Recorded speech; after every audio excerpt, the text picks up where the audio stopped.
Benjamin Netanyahu is so evil. I don't understand how people can not see that when you just look at him. Now that we mentioned Adolf Satan Yahoo, as I like to call him, well, everybody knows him as Bibi Netanyahu, but I call him Adolf Satan Yahoo because it's funny. But Adolf Satan Yahoo blocked me on Twitter this month. Oh, of course.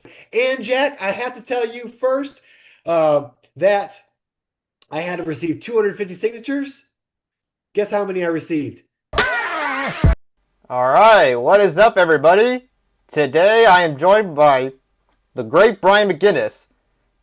If you guys What's don't up, remember, Jack? How you doing? all good. How about you, Brian? Hey, doing good, man. Doing great. Well, well. Now that you've spoken, would you like to introduce yourself to the audience? Tell us a little bit about yourself. Yes, sir. My name is Brian McGinnis, and you may have seen me on the internet. I was protesting the war, this war between America. Well, Israel started and brought America into this war with Iran, and most of us know this, along with all the other wars that have been going on, in Iraq and Afghanistan. They're all built on lies. But anyway, I protested the war in Iran because I was a part of the war in Iraq, and I don't want future military people to be exploited for their bravery and courage in a meaningless, uh, evil war and a criminal war against Iran, who, by the words of our own former National Counterintelligence Director Joe Kent, said never posed any imminent threat to America. Yet we've gone to war with them and are putting American people in lives and have already sacrificed many American lives. So anyway, I protested that war in D.C. back in March 4th, wearing my Marine Corps blues. It went viral, and really, I think has um, was what it I think I was just trying to voice the feelings of most people that feel don't believe in this war, and so that's where you might have seen me. And then I was also running for Congressional District 2 in North Carolina um, as a write-in, and I had to get 250 signatures to be able to do that, and I just received my notice whether I made that or not. So maybe I can announce that a little bit later on in our interview, Jack.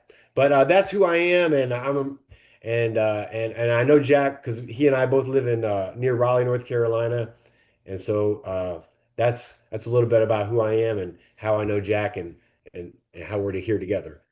All right. Well, thank you for sharing, Brian. Well, now that we've mentioned the war with Iraq, Iran, well, you've said that you were a veteran before. Well, you are a veteran, but you previously served in the military. Would you like to share a little bit about your experience there? Yeah, sure. I joined the Marines out of high school in 2000. I graduated high school on a Saturday and was at boot camp on Monday, and just jumped into the Marines, willing and ready to take orders and become a Marine because I believed that that was a good thing and wanted to defend my country and serve my country. And so I did that from 2000 to 2004 as an LAV crewman, which an LAV stands for light armored vehicle. And it's basically like a tank with wheels. It's got a Really? it's got a turret on the top with a 25 millimeter gun. You've got a driver, you've got a gunner, and a vehicle commander. And then you also have four infantry scouts in the back. You could have a combat engineer who knows how to set up explosives. You could have a corpsman, which is a Navy medic attached to the Marines, or you could just have some O311s, which are basic infantrymen's, riflemen's in the Marines. Anyway, we operate as about a platoon of vehicles, about 8 vehicles, and we're made to do quick attacks or reconnaissance. We show up and we make a quick attack, and then we leave and we go and we report back what we see was what the main purpose for the LAVs were and their main reason to operate or how they operated. So that's what I was a part of, and I did that for 4 years. We operated in, of course, 9/11 happened during my enlistment, and I went on a Mediterranean or Marine Expeditionary Unit float um, in the Mediterranean, where Marines are on naval vessels and they're on standby basically for if anything pops off we can quickly go to a place, and we were in the Mediterranean for that. And and then also I was deployed to Iraq. Every LAV and the Marines was deployed to Iraq. I feel like it was kind of the LAV's swan song because the LAVs were all very outdated, which makes sense because the Marines always get the last or the worst of the military's stock, if you will, and we take it and we make the best with it. And that was a source of pride for Marines. You know, you kind of you take on the idea that you will make the most out of a little. Anyway, we were in Iraq, and there I witnessed how our power was so much stronger than anyone or any opposition we faced. At least while I was there, we were doing an initial invasion into Iraq from Kuwait, and before we crossed over into Iraq, of course, the whole place got destroyed by a huge bombing campaign, both from airplanes and also Navy vessels off the coast, which completely decimated any military that was in Iraq waiting for us. And then after that, helicopters swept over areas and continued to devastate and destroy any threats. And then tanks went into Iraq, and then we as LAVs went in as well after that. So Iraq was devastated. I was witness to America's force and power and our ability to destroy other countries through my experience in Iraq, and it left me with an impression of after I got out of the enlistment, I didn't have a push to necessarily moralize or decide what I had done was right or wrong. Is in such a young state of life, I was just ready to move on to the next stage of life, which was post Marines, try to go get married, try to go get a job, go to college, stuff like that. So I didn't sit there and dwell on whether what I did was right or wrong. I just moved on to the next thing. And then I did. I married a woman, and we worked and went to school, and our relationship didn't work out, so we got divorced. And looking back at that time, I showed all the signs of uh, regular PTSD or uh, post-military type of guy because I had anger issues. I didn't know how to do a lot of life skills.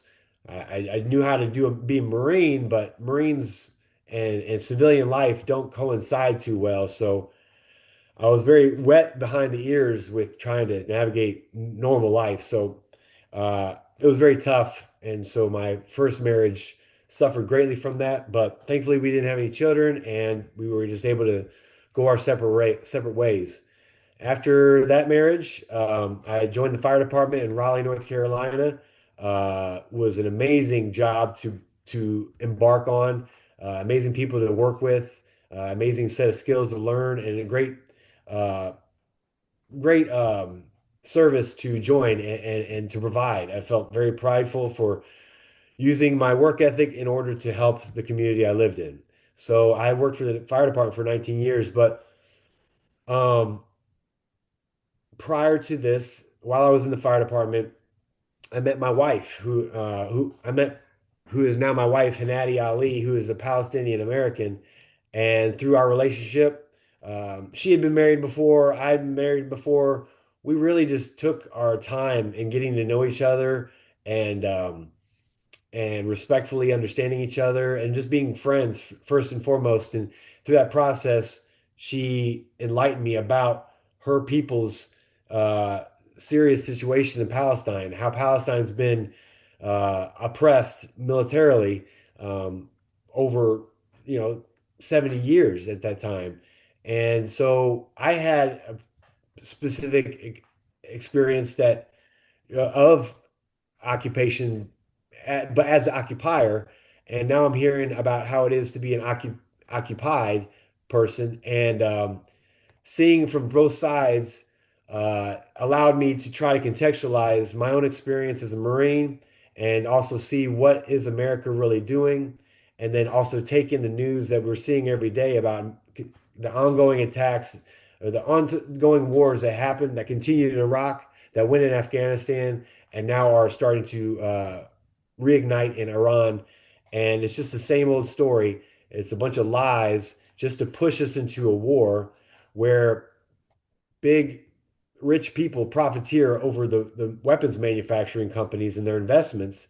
And regular people like you and me, Jack, go off and fight because we think we're doing the right thing and we're brave and we care about our community or our country. But in reality, who we are going to fight did not pose a threat to us. We're more similar to us, the military person or the commoner, than we are ever to these rich folks that are putting us into this war. And this is a horrible dynamic that we as a people have to wake up to and to stand up and say we don't accept it. Right. Well, all that's pretty interesting, Brian. Well, now that we mentioned the war in Iran, so you feel like everything's all being a bunch of lies, that we're going over there just for lies with the billionaires, the Epstein class. Is there any other comment that you'd like to make on the current situation with Iran? Like, for instance, I think recently Netanyahu was in Washington, D.C. So, how do you feel about that? He's been there 8 times now, and this is Benjamin Netanyahu is so evil. I don't understand how people can not see that when you just look at him. He's been lying to America ever since the 90s about how Iran has been weeks away from having nuclear missiles, nuclear bombs. And so this has been his life's work. He's admitted that America is easy to control or influence. He said that on a camera. I don't know why people don't wake up and see this. So Netanyahu and his visits to America, to Trump, are abominable. I don't understand why we allow that to happen. I think every time he comes, they bring extra police officers from New York to provide extra security because America doesn't like him here. And that costs us even more millions of tax dollars. There's so much tax dollars spent on just providing security for this asshole. So I can't stand that he comes and visits, especially when we know he's a war criminal. It's bullshit. I know, right? This shit needs a lot more attention. Like, what just happened with you back in March where you got your arm broken? Like, we need more viral moments like that. Like, for instance, did you know that you're, yeah, like back in 4th of July, you burned the Israeli flag, and that got a lot of attention. Did you see that?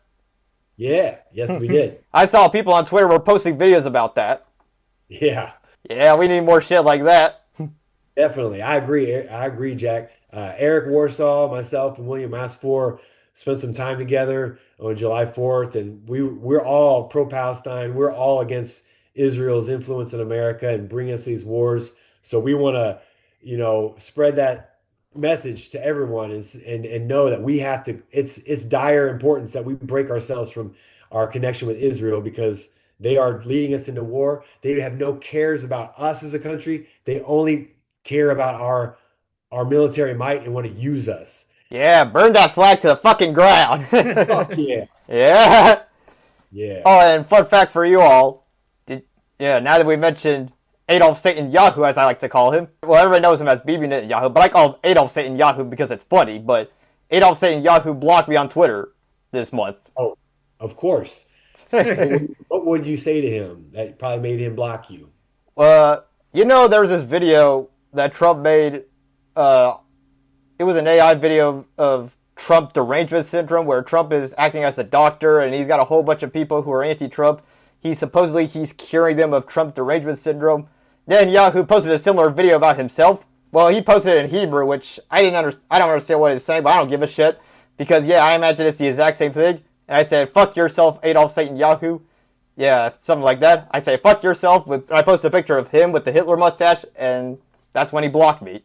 Hell yeah. Good shit, man. He needs to know. We know who he is, and he's a liar, and we can see through his lies.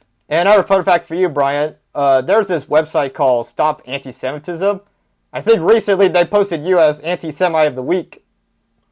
Really? Yeah, I just saw that just yesterday. Oh, what's that website?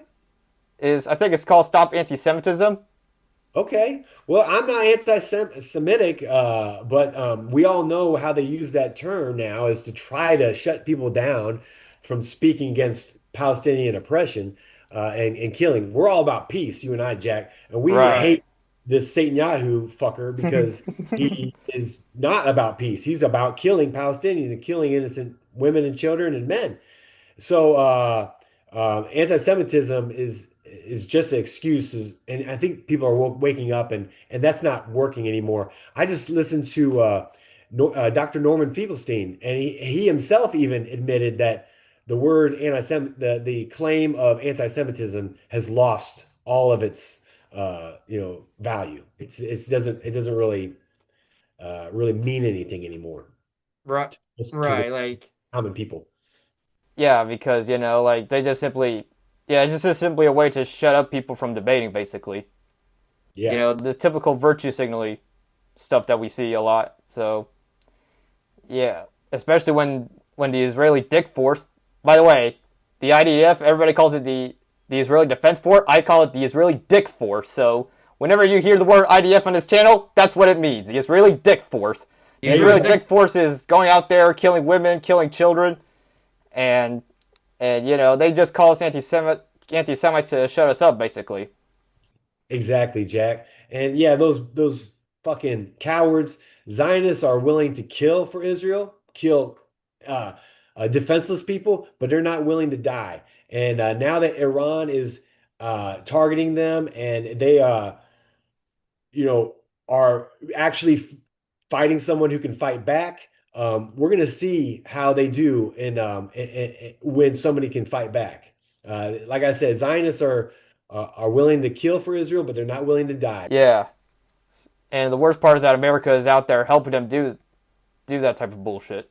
It's a shame, and that's why people like you and I, Jack, are trying to say that's not our country, that's not our America. We don't believe in this to to show good faith to the world that this isn't what true America feels like, and we have to make sure that America does make that statement, make that known, because if things continue, how can we expect other countries to have mercy on us when we've not shown an ounce of mercy and actually have spread war to others? I mean, it's going to come back on us at some point.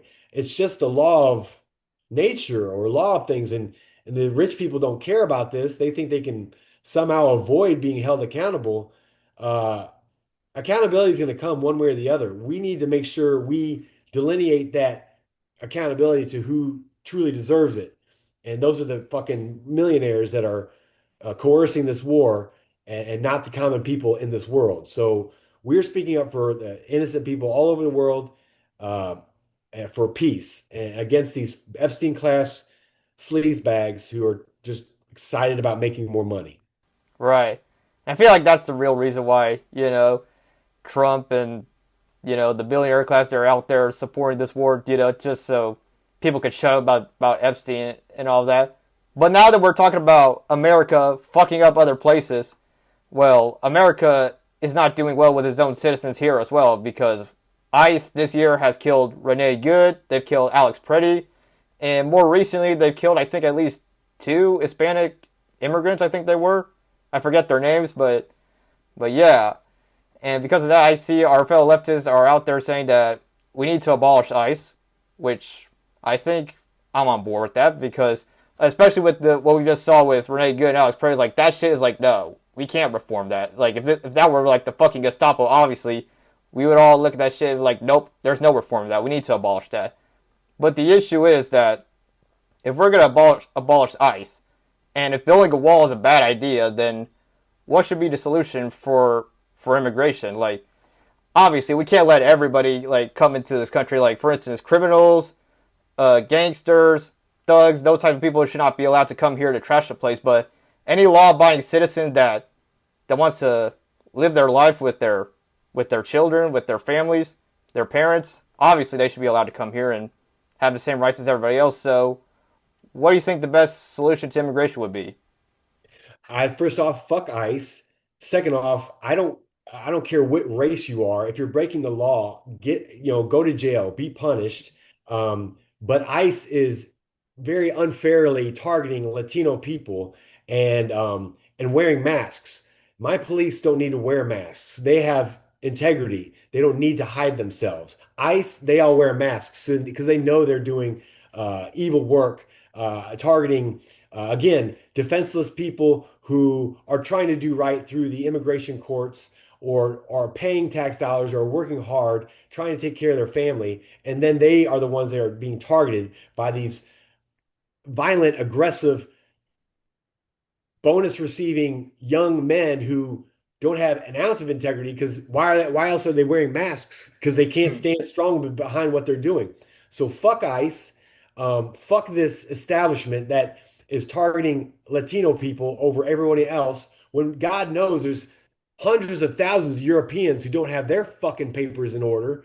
And but are they worried about getting pulled over or being arrested by ICE and deported? No, they're not. This is obviously slanted more towards black and brown people and people who look like immigrants or Muslims or whoever the fucking government wants to choose to target. So I think we need to, and also I think the whole problem has been manufactured. The Democrats let in a bunch of immigrants, and now the Republicans use that manufactured problem to then manufacture a solution. And this is the fucking bullshit solution they created, which is all to bring in the boogeyman or bring up the fear factor and all these dumbass fucking Americans who sit back and are gobbling this fear rhetoric up and can't stand up for themselves and know that or be strong enough to have a sense of confidence and respectability amongst other citizens. No, they just want their Trump or government to just you know uh,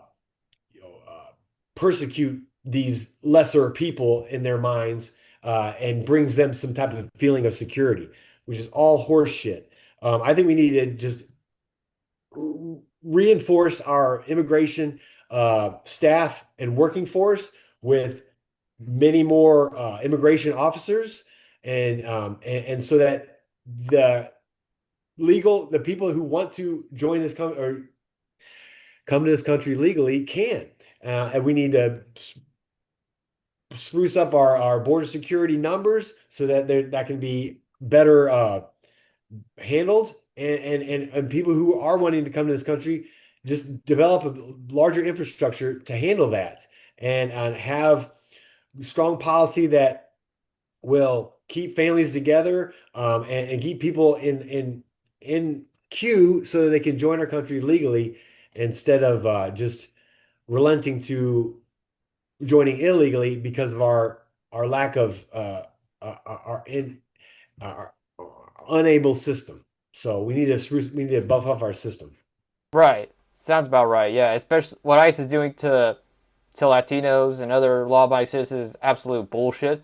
Especially considering that most crime is being committed by people that already live in this country. So yeah, fuck that shit. The lies that they use to villainize these people is the strongest evidence to how wrong ICE is. We all know this is just a bullshit story to try to like promote uh ICE and this movement and I'm so amazed by the people who stand against it.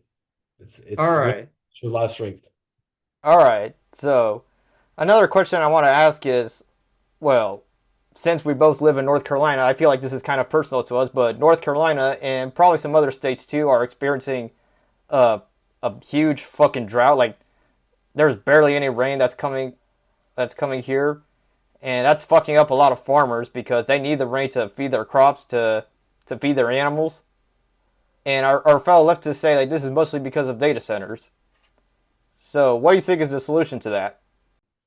Yeah, it's been a really bad year for the farmers and the rain has been inconsistent. We've been getting a lot lately, but its timing is more important. So um the data center idea with how it's going to utilize so much of our water and so much of our electricity when we already are suffering in those regards, um, that doesn't make any sense. So I don't believe that data centers should be developed willy-nilly or being subsidized by our government at all. If there's anything to be done in developing data centers. The companies themselves should be held accountable, and then the government should definitely hold high regulations for how where these places should be built and how they're going to function. And the people are aware of these big environmental effects. And North Carolina has the most waterfalls in the United States, has some of the most beautiful scenery ever in the whole country.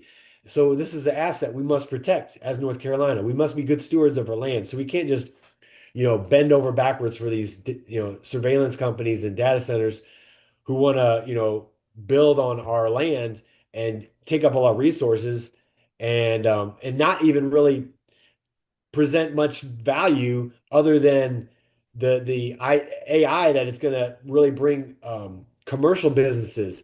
AI is mainly going to help commercial businesses and large industries.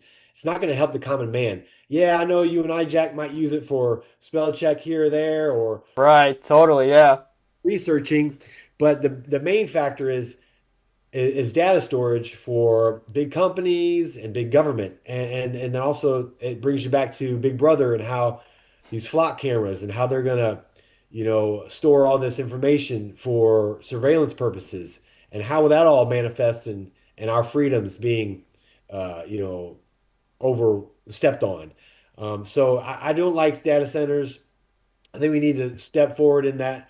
I know we need to stay abreast with the globe in terms of technology, and I know we have to be realistic about that. At the same time, we need to be very responsible about how we do go forward in that. So those are my thoughts there with AI and data centers and such. But do you know how we could like help the farmers in this time of need that like they need water for their plants, they need water for their animals? Yeah, well, as far as water allocation, I know there's this large, huge project that Diane Sayre, she's a independent who's running for president from Massachusetts, I believe.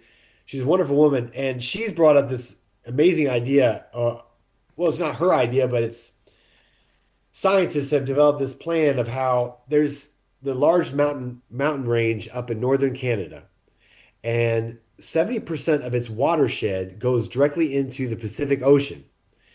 If there were some type of large scale project, say like the Panama Canal, or just some huge thing where we could redirect that 70% of watershed off this Canadian mountain range that goes into the ocean into the land, into Canada or North America proper, all that water could greatly reinforce our already established waterways, our rivers, our lakes, our streams, our ponds, um, and so that's something that would be amazing, and that would take a global effort. Workers from all around the globe step up and take part in this huge watershed redirection project in an effort to just better our living conditions here in North America. And that could be a great way of us using our federal funds rather than uh, senselessly murdering and bombing Gaza and Lebanon and now Iran. Just an idea. Totally, yeah. Yeah, totally. This would be a much better idea than to use our money to bomb children, to bomb women. 100%. So, now that we've mentioned all of that, I think now would be a good time for us to address about you running as a independent candidate. So you originally ran as a Green Party candidate for North Carolina Senate, but now you're running as an independent candidate for Congress. Would you like to tell us what made you leave the Green Party and why you decided to run as an independent? Oh, good question, Jack. Thank you very much for allowing me this opportunity to clear this up. I initially jumped into politics as to pivot my depression about what's happening in Gaza into action in some way. I knew politics would be all-encompassing and it'd be a large enough on-taking to help me somewhat redirect my sadness into action. Again, like I said. And so I got the Green Party was down for Palestine, Jill Stein was the only candidate last election for president who was speaking for Palestine.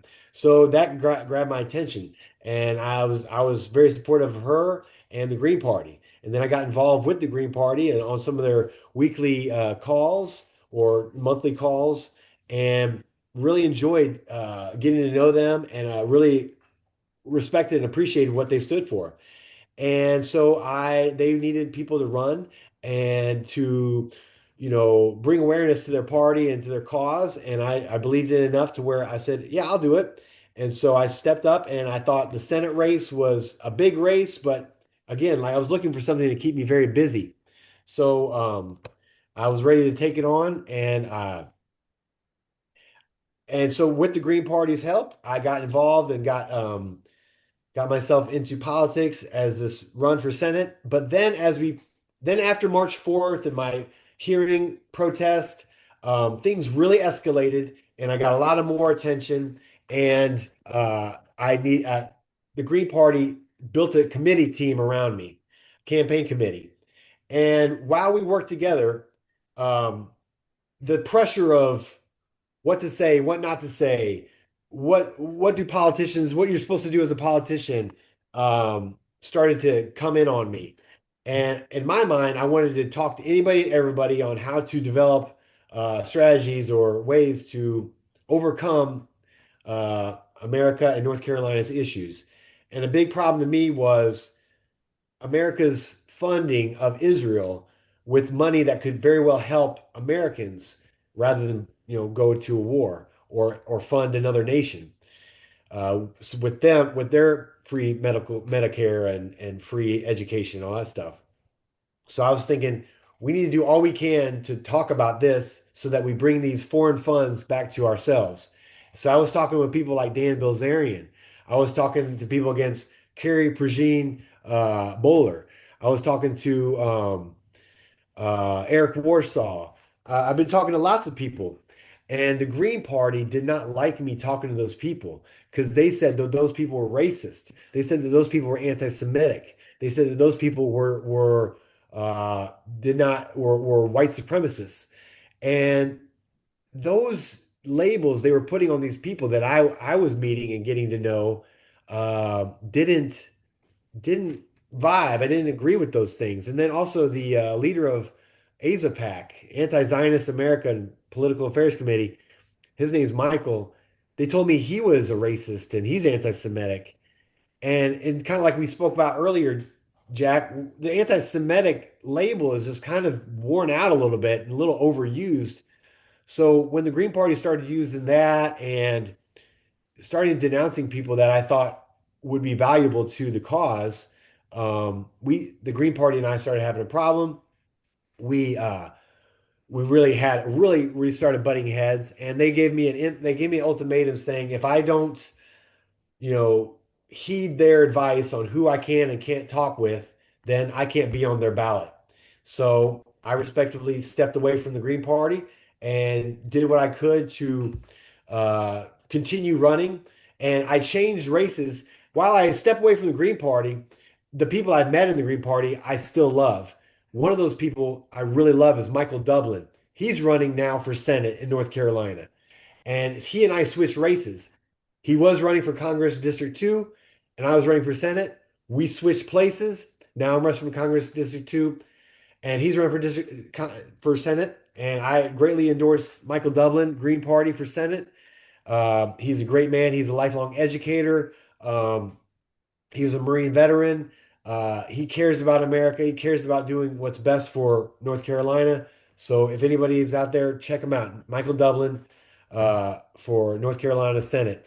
And so now I found myself here in this race for Congressional District 2, which is here in Raleigh, where I lived, where I've been a firefighter for 19 years. I care about this community greatly. And Deborah Ross has been the incumbent for over 2 terms, and she's done her thing. Good for her. Now it's time for her to move on.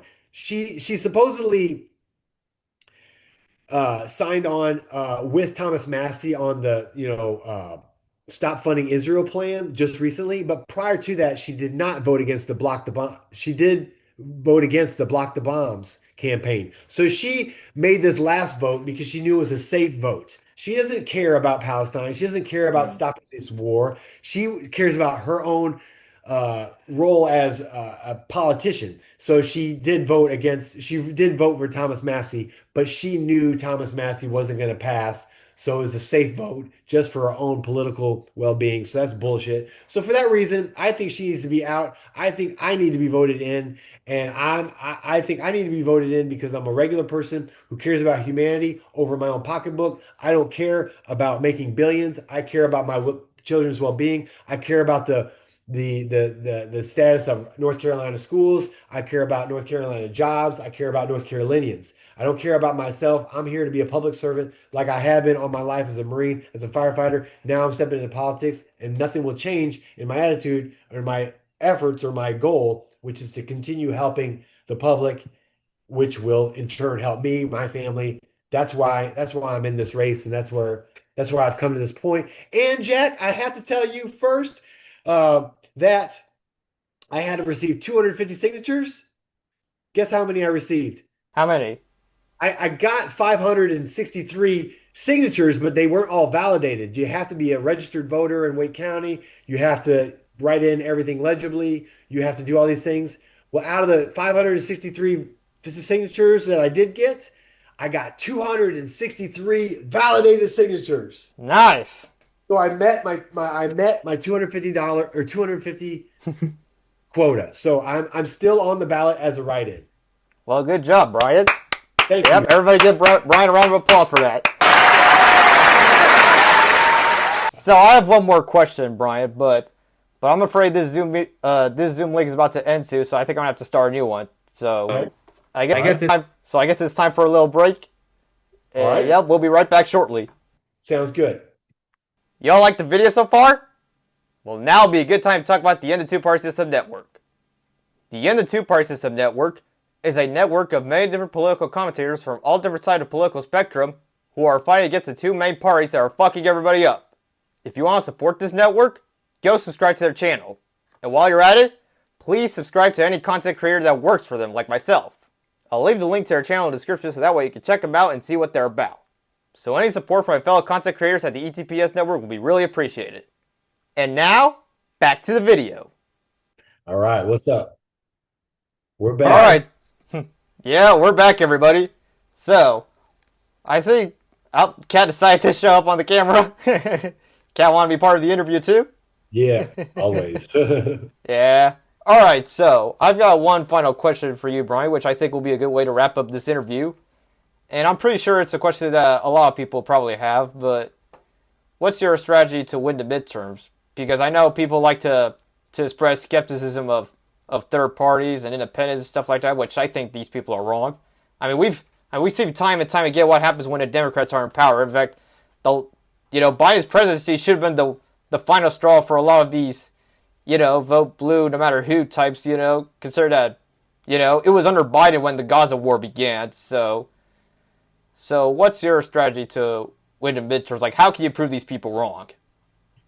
My strategy is to present myself in the best way possible, and showing that I am a competent individual who represents the people, and try to present what I represent to the people so that they can feel confident that I represent them, and just present myself the best I can, and with the climate as it is with most North Carolina, I heard North Carolinians, 60% of them are registered as independent. So it's time for them to put their money where their mouth is and see if they can take the step of faith in voting for someone who is also an independent, and not just do the status quo with the Republicans and Democrats. Now, I'm not one who is anti-Republican or anti-Democrat. I'm a people first type of person, and I think whether you're Republican or Democrat, if you see issues and express how you see them in a certain way, that's more important than necessarily what your party represents. And so I think it's people are now going to demand the person themselves, whether they're Republican or Democrat or independent, to speak what they represent. And I think and I'm hoping that the American public will be more sensitive to the issues regarding these wars and more aware of how they don't want wars to continue. They don't want people to be killed, innocent people being killed. They'd rather have money for medical care. They'd have money for education, money for affordable housing, and money for bringing costs down at the grocery store, subsidizing childcare.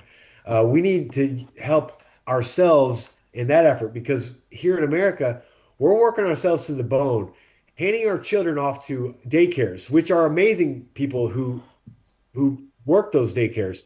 But family needs to spend time together. And if mom and dad are always too busy working just to provide shelter or a home, there's no nice family connection that's being established. And this is wrong in my opinion. So why continue this war and the billions and billions and trillions of dollars that go into war instead of helping us here?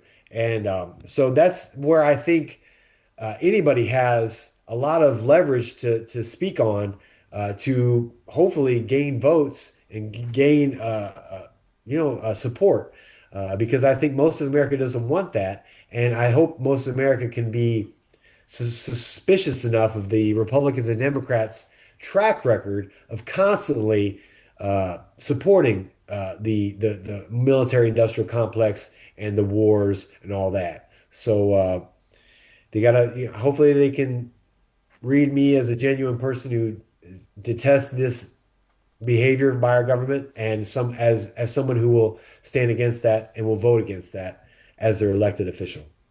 All right. Well, thank you so much, Brian. Thank you for everything. Thank you for your time. And yep, it was a great interview. And I know we're gonna see each other again at some point since we live in the same state. So it shouldn't be that hard. Shouldn't be that hard to find. So yeah. Right. All right. I Well, look forward to seeing you again, Jack. Thanks for this opportunity to speak on your podcast, man. well, thank you, Brian, for being here, and thank you for sharing everybody. About your campaign, about everything, and yeah, about most importantly about spreading awareness to the whole situation in Palestine and everything else. Yes, sir. Thank you, bro. All right. Thank you, Brian. All right. Talk to you later. Peace. Peace. All right. Hope you all enjoyed the video. What you just saw was an interview between me and Brian McGinnis that took place on July 31st, 2026. So let me know what you guys think. Do you think Brian did well in this interview? Do you think I did well? Was there anything we could have said differently? Was there any other question you would love me to ask Brian? I would like to hear your thoughts. If you want to see more content like this, please like and subscribe to my channel. And press the bell notification so you don't miss out on our next video. You never know when I upload. And if you could, please follow me on social media. The links are all in the description, so check me out there. And that's the end of the video. See you in the next one. I'm the